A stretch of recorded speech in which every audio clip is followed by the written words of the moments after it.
სინდისიერი ამ შემთხვევაში ვენახეთ. მიწაწყლის დასაცავად ამ სახელწოდებით საპროტესტო აქცია გაიმართა კანცელარიასთან.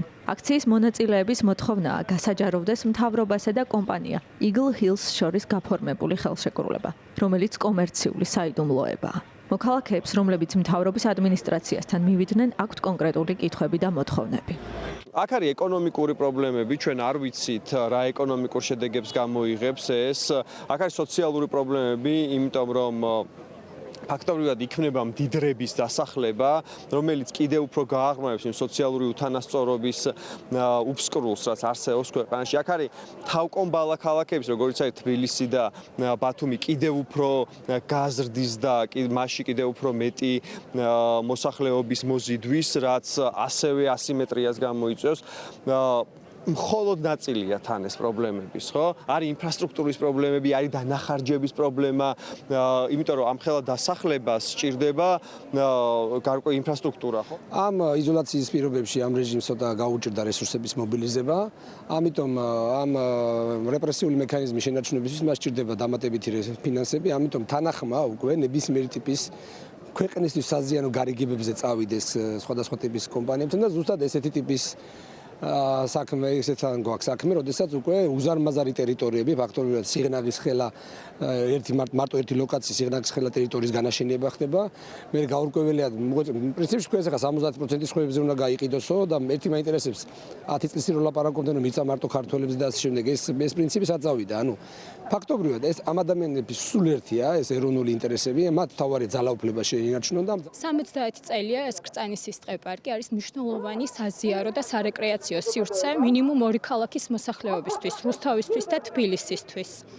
აქ არის ასე მეტი სახეობის იშვიათი ფრინველი. აქ ბუდობს როგორც მუდმივ, ისე დროებით საცხოვრებელ სახლს ირჩევს. აქ არის იშვიათი სახეობის ხემცენარეები, რომლებიც მხოლოდ ბოტანიკურში თუ გვხვდება.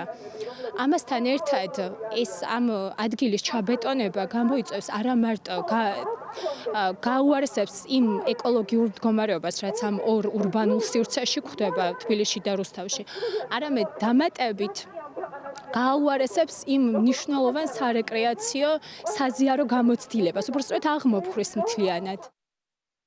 საქართველოს მთავრობამ არაბულ კომპანიასთან საინვესტიციო ხელშეკრულება 22 ოქტომბერს გააფორმა. საჯარო ინფორმაციით, დეველოპერული კომპანია Eagle Hills-ი საქართველოში, კერძოდ თბილისსა და გონიოში 6 მილიარდ დოლარზე მეტი ღირებულების ორ პროექტს განახორციელებს. გაფორმებული შეთანხმების თანახმად საქართველოს პროექტების პარტნიორი და კომპანიის 33%-იანი წილის თანამესაკუთრეა. იმ კითხვებს კი, რომელიც საზოგადოებაში პროექტთან დაკავშირებით გაჩნდა, მმართველ გუნდში ასე პასუხობენ. Eagle Hills საქართველოს პროექტი ის შემთხვევაა, როდესაც მთავრობამ პირველ ადგილზე სახელმწიფო ინტერესი დააყენა. ხელშეკრულებით სახელმწიფოს არც ერთ ეტაპზე და არც ერთ პუნქტში არ აქვს აღებული რაიმე სახის ფინანსური ვალდებულება. არ გაუწია ფინანსური გარანტია. არის ძალიან მნიშვნელოვანი ქართული ეკონომიკისთვის, ეკონომიკური განვითარებისთვის, იმიტომ რომ შესაძ საუბარია 6 მილიარდ ნახევრიან ინვესტიციაზე ჩვენი ქვეყნისთვის. ეს არის უმნიშვნელოვანესი პირდაპირ უცხოური ინვესტიციის განხორციელება. ამ მოდენობით არასდროს არ მოხდარა. ეს რა თქმა უნდა ქართულ ეკონომიკას, ეკონომიკის განვითარებას წაადგება სამუშაო ადგილების შექმნას, ქართულ სამშენებლო კომპანიებს კიდევ უფრო გააძლიერებს. 33% არის საქართველოს მთავრობის აღნიშნულ პროექტში, რაც ძალიან მაგარია და მიღებული შემოსავლები, რა თქმა უნდა, პირდაპირ ბიუჯეტში წავა, რაც მოხმარდება უამრავ საკითხს, სოციალურ პროექტებს, პენსიების გაზრდას, სხვადასხვა თუნდაც ჯანდაცვის მიმართულებით პროგრამების დაფინანსებას. მმართველ გუნდში ამტკიცებენ, რომ პროექტი ქვეყანას დიდ ეკონომიკურ სარგებელს მოუტანს. ოპონენტებს კი ამის არ სჯერათ და შესაძლო ეკოლოგიურ, იმიგრაციულ და დემოგრაფიულ პრობლემებზე ამახვილებენ ყურადღებას.